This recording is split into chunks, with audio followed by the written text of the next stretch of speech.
Hello, everyone, and welcome to the Art of Leading, Captivating Leadership Narratives, all of the stuff that growth is made of. I'm excited to introduce you to Bob Anderson.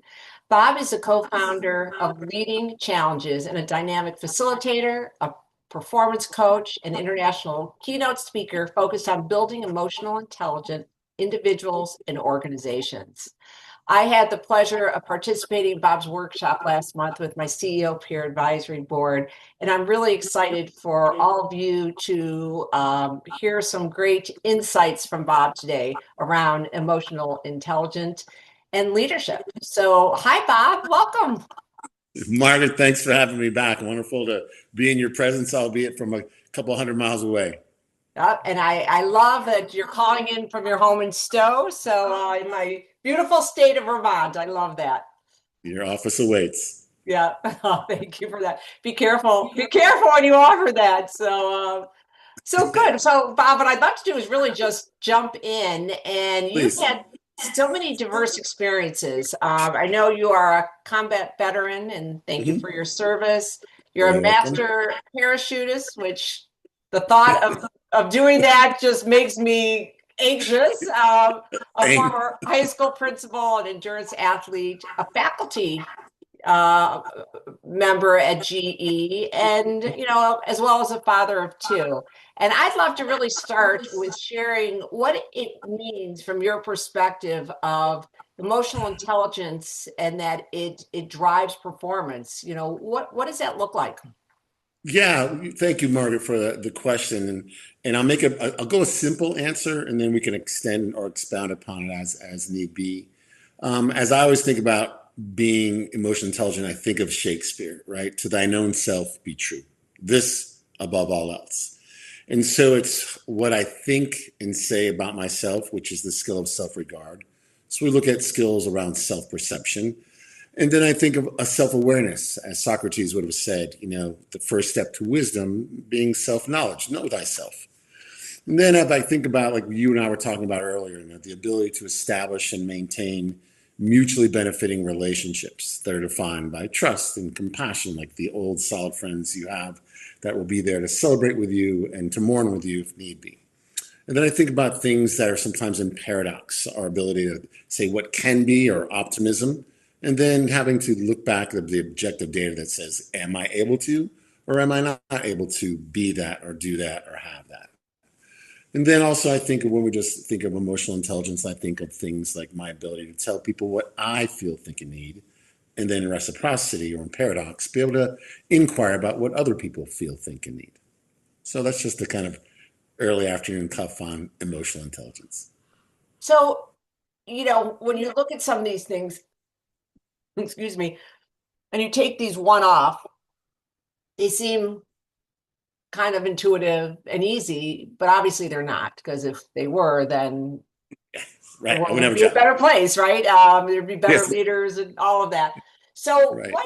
what's holding people back? When you talk to a lot of leaders, Yeah. whether at Vistage, at GE, you work with athletes. So what's the roadblocks? And why is it so hard?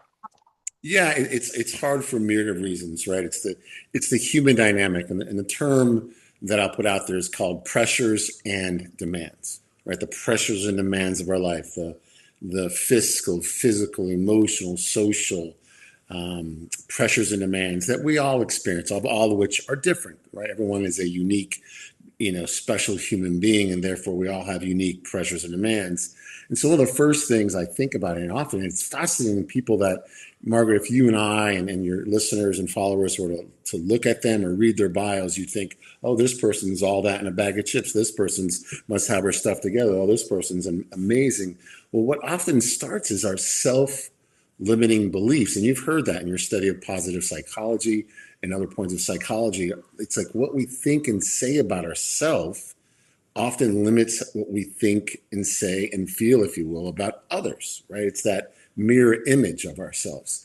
And so I always, for me, I wake up each day and go, okay, how do I get in that mode of, gratitude? Well, the first thing I do, I have to say something grateful about myself, like something as simple as, you know what? I'm glad, Bob, that we woke up today, kind of a Seinfeld third person speech. But I really believe it all starts with what I think and what I say about myself. And if I'm thinking and saying positive things, I'm not talking about that Saturday Night Live, skit where the person says, looks in the mirror, all those positive affirmations. In part, I'm that's great. I'm wonderful. beautiful. I'm right. Yeah. Yeah, right. It's a great skit. It's one of my favorite, and it often gets thrown back at me. But I really think if I don't think to myself something positive, well, then Margaret, perhaps the first step of criticism, if I were to say something non-positive about you or your practice, it would be because I don't like something about me. I don't think or feel something positive about me, or even neutral about me, or even thinking about me. And so, with today's world, the self-regard is such a absolute struggle. I mean, I see people who, again, if you look on, from the outside, but they are pro athletes that can't retire because they don't like the imperfect verb tense. I used to be a chief executive officer. She can't retire because she's worried about the company's future. And then who is she going to be? From a high military ranking officer who doesn't want to retire because they're worried of who they're going to be or do post retirement, or freshman year of high school, freshman year if somebody goes to a community college or a trade school or 4-year college or university. All those moments when our self-regard, which isn't every day, even today, Margaret, I struggled with one of the 4 fatal fears, I call them, of the need to be accepted and the fear of rejection. Right, my professional and personal admiration from you led me to make sure that I was I got a haircut, a clean shaven, put on a nice I shirt, didn't look want to be too fancy, right? Because I good. know you were going to look amazing. I'm like, okay, the double M, the amazing Margaret Morrison is going to look like all that and so fancy. Like, I better, ante up. But then I go, well, why am I not just I am, so I am? So even I, a practitioner, a student, a philosopher, an applied, practitioner of emotional intelligence, why do even I still go, I want to make sure I look nice for this person, for this event? What is it? Where does that come from? And so one of the things I look at, Margaret, when you go back to the question of like, where does it all start? We mentioned when we were working, I had the privilege to work with Margaret's chief executive team. And I talked about something, it's not an acronym, it's called MAPS. And I call it our mental mapping.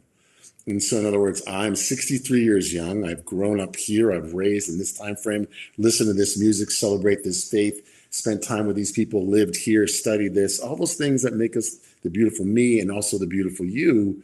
Where does that come? What mapping system, what belief system do I have? Right. So that's where I think, and I look at today's world where we are running, when I say we, right, I include myself in that, we are running with outdated maps. Oh, those type of people are evil. Well, are they evil? Those type of people are nice. Or are they nice? And so whatever your mental map, the history, if you will create that. So yeah, that's kind of So the I mental started with a map is short almost answer. the lens or your biases that you're bringing to. Brilliant, right? Brilliant, Margaret. And that's one of the things why I resonate with you so much is your ability to take this language and then create your own. Yeah, your biases, that's a beautiful word. How do we, how are biases created, right? What we read, what we eat, what we hear, what we do, everything we watch, everything especially what we see in the world. And if you think about how much we see, right, how much information we get through sight, whether it's through screens or reading or movies or TVs or periodicals or whatever it might be, you go, that's a lot of bias opportunity. And then we don't take time to update our mental maps. Well, there again, there's the struggle, right? It's like, oh, well, engineers, they're going to be boring. Well, no, I know some exciting, fun, vibrant, really hysterical, beautiful, wonderful engineers. Or, oh, artists, they are out in this esoteric world. No, I know some deep thinking, mathematical, lens based artists. And so it's like, where is our bias? I'll use that language, our map, or AK, what you say, Margaret, insightfully, bias. Absolutely. It's so interesting as you were talking about the self-love or the gratitude type of thing. Um, what came to my mind as I was listening to that is, and maybe not, but if unless you accept yourself for where you are, it's kind of hard then. How do you be open enough to be empathetic Right, or, right. I don't know what the word is for not being jealous of someone, being happy for them, having other people Mm, feel valued if you feel threatened. So yeah, that's what came to mind as you were talking about. It kind of starts with your own self gratitude or self yeah, love or whatever, so yeah. you can practice some of these other things that I know we talked about during the workshop. Yeah, absolutely, Margaret. To the skills to which you referred, especially for your listeners and your followers, is so if when you think of like someone said, Bob, what's the first few verbs of self-regard? Well, that's your ability, my ability, to be able to recognize, understand, and appreciate the things you do well and the things that you need to work on or want to work on. And empathy, the first three, so that's a self skill, right? Thyself. And when we want to do it for others, it's the same verbs to recognize, understand, and appreciate. So it comes down to self-respect. What is it?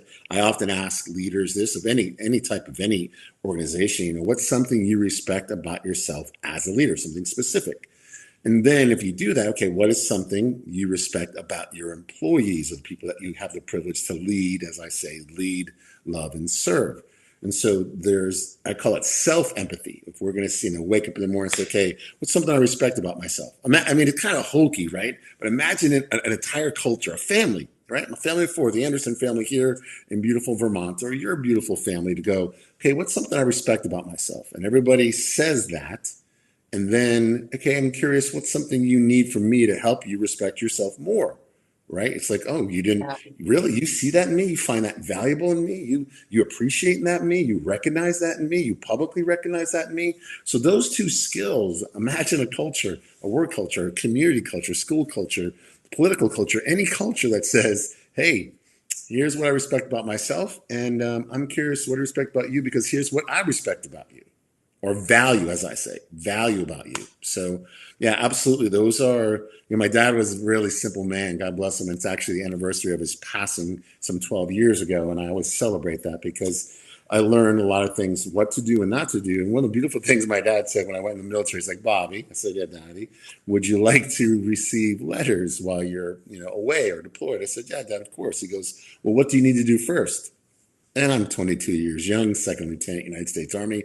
And I pause. I'm like, I don't know, Dad. He's like, first, you need to buy a lot of stamps, a lot of envelopes, pens, and paper, because you need to write those first. In other words, the behaviors you want in others, how about we be the mirror for that, right? If I want Margaret in our relationship to be more empathic to me, well, guess what I want, what I ought to do to her Yeah. is tell her why she's valuable, ask questions so that she feels understood, make statements of gratitude, and behave in a way whenever I'm with her, whether I'm mad, happy, sad, angry, disgusted, or fearful with her, one of the universal emotions, and behave in a way that respects her. Imagine that culture, imagine that relationship. And so, Yeah. yeah. And so again, it's that mirror. We call it mirror neurons, making sure that what we want in the emotional and social behaviors of others, that we in fact are the shiny light, if you will, for lack of a better term. So as you talked about these things, I mean, that's what I picked up as, again, as we look at using this emotional intelligence to add to the culture or become a better leader, the things you talked about was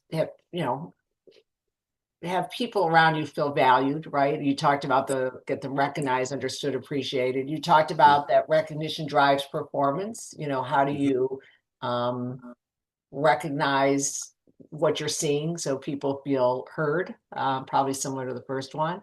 You Yeah. talked about ask better questions. Yeah. Oh, And my favorite.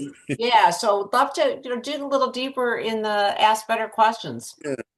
It was, your timing, like you always have been in our relationship together, is impeccable. Something simple. I'm at the post office today picking up a piece of mail for which I had to pay a couple extra pennies. No worries. It's a book from a friend of mine. And so I'm there, and a woman I know from church. I haven't seen her in a month of Sundays, and first thing she says, she's like, "Bob, it's nice to see you." I'm like, "It's nice to see you too, Chris." And she beat me to the punch, Margaret. So don't hate me for this one. She beat me to the punch. She said, "Bob, I'm curious," and I'm like, "You know how I feel about that word." She goes, "I'm curious. How and where are your children?" I'm like, "Oh man, whatever that lady needed, I was buying it, doing it, getting it for her." because when in that moment I felt that I was of value because she's an interesting person. She's a former musician, she's a singer-songwriter, she's an amazing woman. And at the same time, she's an interested person, right? And so, we're so busy today. Everything's coming at us at warp speed, if you will, for lack of a better term, this afternoon. And people like, we ask very incomplete or very just kind of got the question in. I like my dad would come home every day. And I think you know this story, Margaret, and ask my mom two futile questions. And the first was, how was your day? Now, he had no malice in his heart, none at all. But imagine if he had said, hey, sweetheart, I missed you. That means you're of value to me. I miss you. I'm curious, what were some of the highlights and some of the lowlights of your day today so that, and that's the key, so that I can be a better husband for you tonight. In other words, to be in service to you. And, something like my wife is so cute. She's so tired of some questions. She says, can't you just, that's my son, I apologize. Can't you just ask me, how was work today or who I'm working with? Like, first, honey, I don't dangle prepositions. And second, that I, said, like today, I said, honey, I'm curious, who has the privilege of your professional time this week? She gave me the face. And then, which I would right? too. Yeah, By the way, it's like, oh, don't give me this bullshit. Yeah, yeah, exactly. Here he goes again. I don't need your psychobabble, but we battle with psychobabble back and forth.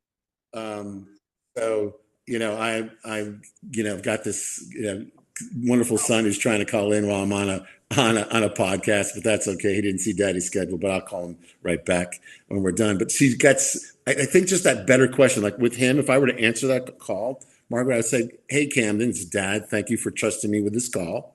So he knows no matter what it is, he's a value. And then I'd say, how can I be of service so that I'm a good dad today? Not a bad thing. It's kind of funky and it's not natural versus, hey, Cam, how are you? How's school? Like, no, there's nothing, we're not growing in that aspect. Now, is it easy? No. Do I sometimes fail? Yeah. When I was in the military, it wasn't like, so Sergeant Kuzmak, I'm curious, what are your thoughts about? No, it wasn't like that. There was some yes or no's. There's time, there's a place. And you know all about this in terms of what, imagine again, a business culture or a leadership culture or a partnership culture, or a amorous culture where someone says, hey, you know what, I'm concerned that we haven't talked about this topic in a long time. Was it I need to know that if I knew I could be a better consultant, a better boss, a better supervisor, a better employee, right? Hey, I'm confused. You said you're going to visit the floor where we're making this product on your behalf and you haven't been here. What is it? What do you need to know about the importance of your presence here on the floor that if you knew, you would spend more time here? Now, that's not easy to extrapolate even from somebody who practices great questions every day, right? I mean, I started with you to say, hey, Margaret, I'm curious, how may I be of service to you today so that, right? Asking good questions. So, and you didn't do it with I me love this that. afternoon too. I think about, Bob, Yeah, please. the biggest aha, and I hate to even use that word, but what really stuck with me after our workshop was actually this conversation. So I try also, when I'm talking to people as a coach, how could I support you? What do you want to talk about today? How can I help you? But you also put it in a way of how to do that in more personal relationships, just doing it in general, which I'm not sure I ever really thought about. Again, I use it, it's a kind of an automatic, with my coaching clients, people I work with. So it really, that to me was one of the biggest like takeaways from our workshop saying, oh, how can I incorporate it in my conversations with my kids? So first of all, they feel like you're really listening, you're really present. Yeah. So I love that. And this especially, again, the service to you really was a big takeaway for me. And it's hard, Margaret, right? Because we have mental maps, we have conditioning, we have patterns, we have systems and procedures, whatever language you want to use. And many of those have been successful for us, right? So you say, how are you? Welcome home. How are things? How was school? How was practice? How was the concert? How was work? All those. And that's, we learn that if you learn any new language, you learn the interrogative who, what, when, where, how, and to make it a very simple reply, right? ¿Cómo estás? How are you? ¿Cómo allez-vous? How are you? You look at that versus, hey, I'm curious, what was good about your day? I mean, we go back to, if you really come back to how we got there in terms of great questions, it's around good behavior, right? What happens to good behavior that we don't recognize? Goes Yeah. away. What happens to bad behavior that we don't recognize? Sometimes it stays and gets worse. And I'm passionate about it because this was the tipping point, Margaret, if you remember, between my mom and dad and their Right. separation and an ultimate divorce. Because my mom was like, basically, you never asked. And my dad was like, well, you never told me. So my mom is asking for empathy. My dad is asking for assertiveness. And certainly, two young people that were born in the late 40s, early 50s, and then moved their families to the 60s, 70s, 80s, and 90s. You can see where they didn't necessarily have those skills because it wasn't part of the toolkit, right, that we have today, whether it's as a couple, as a business leader, and any form of person. People are like, well, Bob, I'm not a leader. Did you get up? Yes. Did you have influence over anybody, including yourself today? Yes, you're a leader, right? You're a person of influence. And so It's I'm a also big just being believer. a better friend and being a better partner, being a better mother, father, husband, or wife. I Yeah, mean, all talk of that. to me. Yeah, Right. talk to me. That's perfect, Right. right? I mean, I think that's, for me, if we were kind of shorten it all, like who can I be, right? That's the first thing. And then what can I would be doing that if I did, to quote you, I'm just a little bit better, right? Yeah. Just a tiny bit better in service to somebody else. Because I'm going to kind of take it, and if you don't want to go there, but I've been talking to a lot of parents who worry about anxiety in themselves and for their offspring, right? And I can see why people are anxious. There's fear involved in it. There's anger. There's disgust. There's the curiosity. There's a whole bunch of factors that create anxiety. And then I think to myself, well, how do we get out of that when we're in service to somebody else?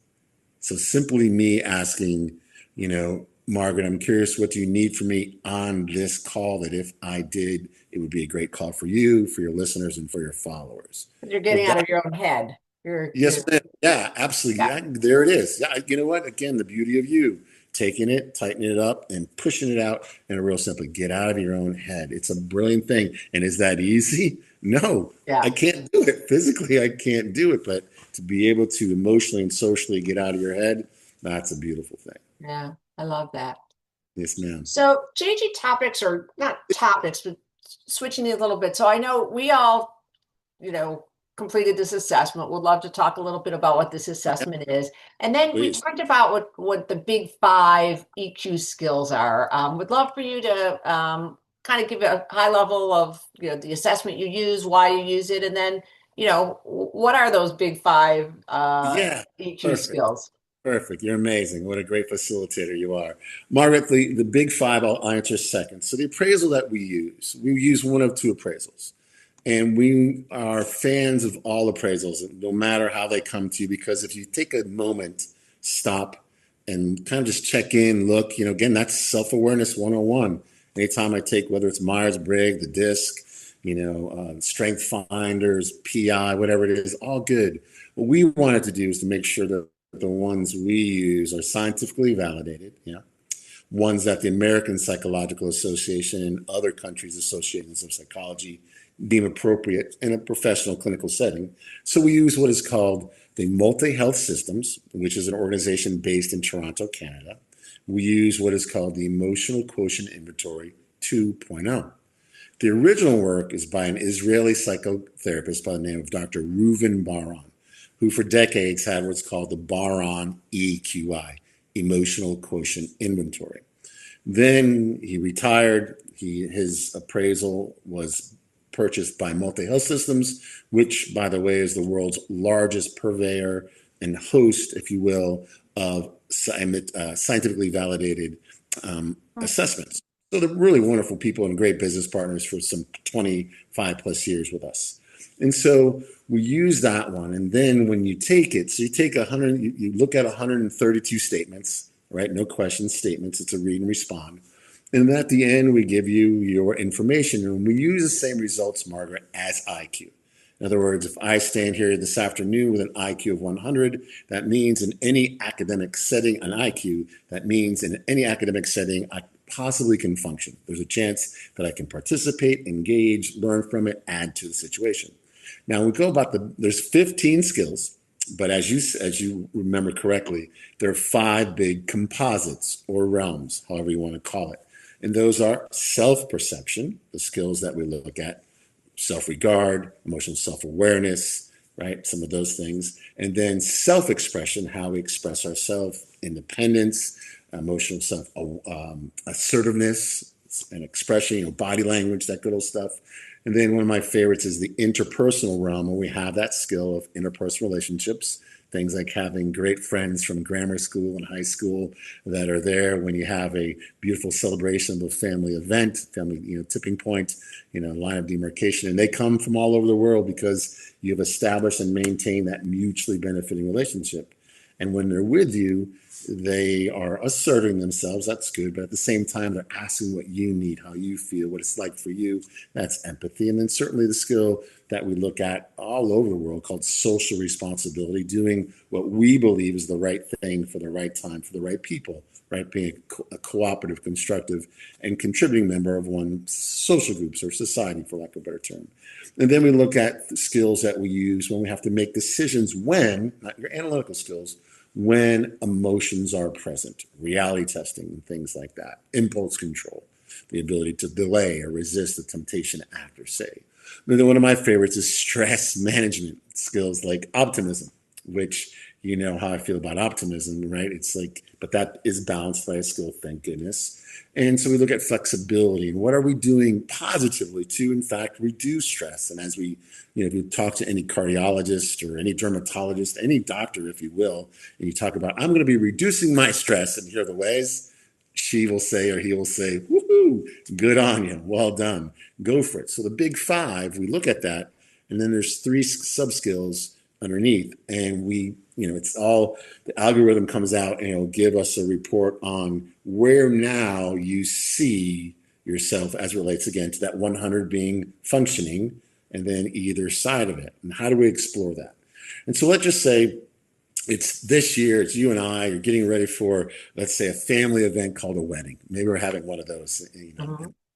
And so you're getting excited. Then, oh, you're asked to take this appraisal, and you read it, and it says, my thoughts about the future are positive. Okay, well, maybe you respond differently than you would have in 2008 if you're in the business world. Or maybe, it's May 2020, and you're asked to take the same appraisal. The pressures and demands of your life, the world, your mental mapping on how you handle all these pressures and demands. Something as simple as statement number 19 says, my thoughts about it says, I feel sure of myself in most situations. Well, if you've had this, life career in sales where like you're the golden person and everything you do touches and you can't do any wrong, well, you're going to probably put fives. Or you might say, you know what, I'm not sure of myself. I always second guess myself because I grew up in a family where second guessing was the norm. It was, an A minus was never good enough. Like all these different things that make the beautiful you are going to influence the time and place. And so what we often say, it's a snapshot of your emotional and social behaviors. So if you report high, let's say a 130 on a skill, what we do is, what are the possible benefits? You can list them. And what are the possible costs from that same high skill? And then let's say someone looks at it and go, oh, I'm a 90, which is below quote unquote functioning, but it's still there. It's kind of it's in neutral, it's ready to go. And you do the same, exploration. What are the possible benefits of this lower use skill? Oh, I'm not wasting time doing that. I don't actually need this skill to be effective for my friends and family. You can look at all the, sometimes people are like, Bob, why do you like people with lower impulse control? Like, because I get their truth now. I can always tell when my kids are lying. When they're like, so dad, what you want to know is, I'm like, okay, there's high impulse control. I know they're coming up with some story to placate me. So is there a right or wrong place to be? I often get Margaret, like, Bob, where should I be as a spouse, as a leader of a business owner, as whatever role or ever being that you are? I go, here, first of all, you're right where you are. And then you have to look at what would be the possible benefit of enhancing or focusing on or developing a certain skill, or what would be the benefit of letting go of a skill that you kind of intrinsically, in other words, without thought, do easily, right? That golf terms, grip it and rip it, I think Yeah, yeah, we says. talked about that. Yeah, So you're busy. Yeah. So yeah, and I want to be cognizant of your time. So thank you. I've No, got no, just like two more this is questions. But so when you look at this, and let's just say, and yeah, I actually love looking at assessment. I like those things, and you're I good like at that it. it had the this is the benefit, but here's where you have to be careful or change. So you work with a lot of athletes. Yes. And, athletes, when you think of athletes, they're obviously really good at creating habits and practice, practice, practice. So, what's something that, us as non-athletes, I'll speak for myself, can Yeah. learn about, so if I take one of these areas and I want to change to be a better partner, a better leader, a better peer, blah, blah, blah, blah. What is that habit? What can we learn from maybe some of those athletes that you're coaching Yeah. that Uh, to move the needle on some of these things? yeah. So the first thing I would always have you do, right? So okay, especially in the North American workplace, we are so inculcated to look at our failures, right? Look at what we didn't do well. Yeah. And so I get that. I understand that, right? We want to think that. So I would have, if your listeners are taking notes, I would have them do this. First of all, is to write down three things, right? When you leave the house, think about, or even write down before you get in the car, three things you did well before you left for work, or before you went to your office, before you got online for work. Three things you did well. Okay. It doesn't have to be magnanimous. It could be something as simple as, I cleaned up the dishes. I said nice things to my family. I said hello to my neighbor. What? It doesn't matter. Three things you did well. Start getting that muscle memory, right? As an athlete would. So this is what I have them do after practice. What are three things you did well on the field today at practice? Now, if you're given the gift to come to practice tomorrow again, what's one thing you would do differently? Not one thing So you it's did the poorly, reflection, it's that circle. 100%. Yeah. And that I'm talking, you talk about a habit for great athletes. What do you think they do at halftime? Why are they down 18 points in a basketball game at halftime? They come out, next thing you know, they're up 18 points. Well, how did that happen? If they do it right, what did we do well this half? Because the brain now starts thinking and the body behaves in a different way. What's one thing we're each going to do differently in the second half? Okay, commit to it. Boom, boom, boom, boom. Great. Here we go. Any questions? And we're off. When I Yeah. was in the military, in the special operations world, same thing. All right, y'all, we come back to base camp. What are three things we did well on that mission? Great. What's something, if we have to do that mission again, what would we do differently? Boom. Yeah. Hey, you Love just that. And just had that's a in a call. positive way versus, what Not did you okay. suck at? Yeah. Right. Or Let's what say went you got wrong or whatever. right. Yeah. It's like, where did you mess up? Right? Oh, you Yeah. stink. Okay, well, I can only hear that so much. I mean, something I Yeah. remember. One of my married soldiers was on a call with his wife, and I said, Tommy, I said, hey, brother, what did you do well on that call? And he started to get some tears. He's like, I don't think I did anything well. I'm like, okay, what's one thing you will do differently if you get a chance to call her again? I love He's that. differently. He's like, sir, what do I do? I'm not married. I don't know, but here's what I would do. I said, the only thing I would do is ask her what she needs from you. Right. Yeah. Again, that's, I mean, perhaps out of place, but the reality is in any scenario, right?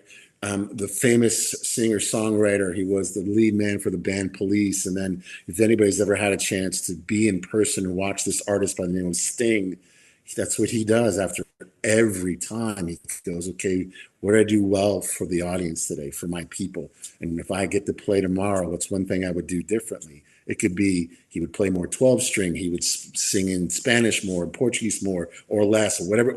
It's the one thing the Bruce Springsteens of the world do that. The people who really want to be in service to others. What are three things I did well today? Again, doesn't have to be huge and life shattering or altering. And what's one thing, if I get the gift to get up tomorrow, and that's next thing you know, you pop out of bed, you're like, oh, I get a chance to, when I speak with Margaret, You to do it be again. Yeah. arguments with her. I get to make more comments about her amazing, eyewear and the way she carries herself and her fitness. No, no, Yeah, straight good. No, up, I love right? that. I think that's great, simple, but really That's effective. what I do. I was with, I can't say it, but I was with four college quarterbacks who are going to be in next year's draft, and we're hosting a symposium with a company for whom I moonlight called Three Strands out of Nashville, and we're hosting them in New Jersey. And a big part of it is going through those very skills and the paradox of asserting yourself, on the field, And then in that locker room, asserting yourself and also being empathic. You are the quarterback. You're the guy that's getting the most name, image, and likeness money. Okay. And what do your linemen need from you? Right? What do they need? What do your fans need from you? What do your parents, your sister, your brother who's in a wheelchair? What does he need from you? Like, so Yeah. those this is a non these what's the beautiful thing about emotional intelligence is that they're verbs, they're skills, they're abilities, and they're nonstop, Margaret. You know this. You just experienced 15 of them this past week, and I know you did in that family celebration with Yeah. your Yeah. I love that. Thank you for sharing that. So, in closing, what did we not talk about that you think our listeners should hear about emotional intelligence and leadership? Yeah, thank you, Margaret. So what we did not talk about is that these, maybe it's an analogy, is that they're muscles. If you want to grow them or you want to have them, these are kind of these internal organs, the internal language that we can retrain. They can be out of shape and in disrepair. And if we see a value, right? Sometimes people want to, just improve something upon which they're weak. Well, if that adds no value to those that they lead, love, and serve, nor to themselves, why would we do it? And so what's great about when you take an appraisal, right, kind of that metaphorical get on a scale, and then we see where we are. We look out at the vision of our life, the history of our life, the pressures and demands of our life, and we go, you know what? Imagine if I could be more empathic. What would that be like for my spouse? What would it be like for my chief executive team? If I could be more assertive, gosh, you know what? People might, actually believe in what I say. And the thing is, this, Margaret, these are also culturally sensitive, right? There are cultures where being assertive is Right. not well received, right? There's so many. I remember I lived in South Korea, and to be assertive with people who are a day or more older than me is going against the cultural grain. To have high impulse control and listen when a teacher speaks, in some cultures, that's the norm. In other cultures, it's not. So these are culturally nuanced as well.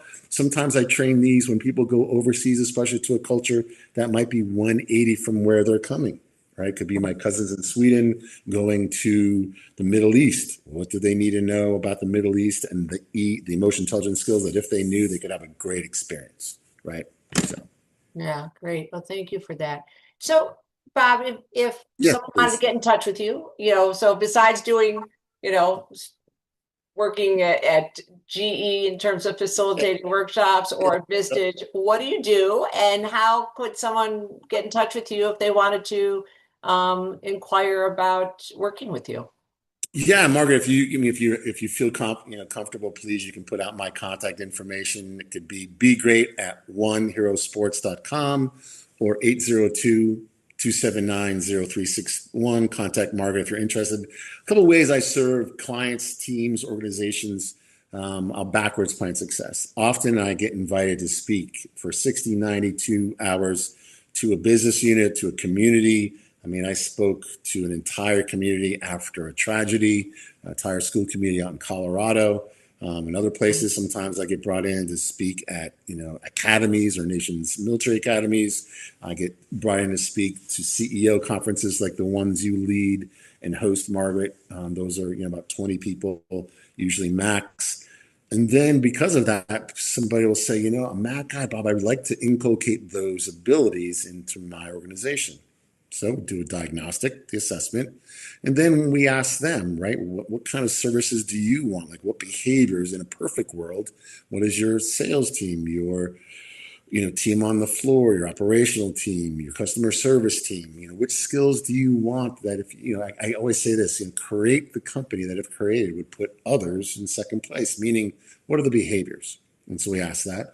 And then like yourself, I have the privilege that people entrust me with one-on-one, and my job is always to get out of a job, meaning, Bob, I'd like to be like, I'm going to be on a call this evening with a young couple in Pittsburgh, Pennsylvania, and the husband wants to be able to do this so that this never happens like it happened with his dad. And I said, okay. And then I ask her, what's her purpose, right? And so sometimes I don't do marriage counseling, but I can use this language to give them a similar language. So if she says honey, I need a little bit more empathy from you this weekend when we're at this party. Great. He knows what that means, or at least can inquire about what that Right. means. And if you were to say to her, honey, I'm going to insert myself a little bit with your mom this weekend, instead of just kind of taking it, I'm going to tell your mom what I feel, think, and need about these topics. What are your thoughts about that? And she might say, well, make sure your impulse control is squared away so you don't blurt out something that might. Getting the same vocabulary or Yes, using ma'am. the There it same is. Yeah. tools. Right. That's the beauty of Margaret, people. The lady can, out the Net it words and out. put it, boom, right back to you too. So yeah, perfect. That's great. Good. Thank you Well, for that. thank you for sharing that. No, you And bet. anyone would be Very, lucky to work with you. So, right yeah. back at you. And I Okay. think I'm the team leader of our Mutual Admiration Society. So Wow. yeah. Hey, if you're Perfect. listening, you know what? Margaret is a, she's one of those calm gems in the professional world of party people. Yeah. If you're a chief executive officer looking out there, she and another woman, Michelle, another dynamic facilitator, leader, and really kind of gets it in grounding. They are partners, if I may. And Margaret certainly leads an incredible group of chief executive officers. So take a pause, think about what you need in terms of your overall development. If I can be a part Oh, of you're that, great. very sweet. Thank Ah, you. truth is easy. Come on, truth is easy. Hey, real quick, Well, to you and to yeah. all the moms, no matter how they became to be a mother, whether by birth, by Oh, adoption, or by that great mom, all the moms in my neighborhood to help raise this little boy. Just want a tearful thank you for all you are as moms in the world, and may you be celebrated more than one Sunday a month. How about that? You deserve well, more. you're very sweet. So thank you. But Welcome. Bob, thank you, for Yeah, you sharing bet. your thoughtful insights. Again, we love the workshop. I appreciate you being on here and just sharing with this audience You about bet. emotional intelligence and leadership performance. And this is the stuff that growth is made of. So thank you all Yeah. for listening. There, again, there she is. This is the stuff that growth is made of.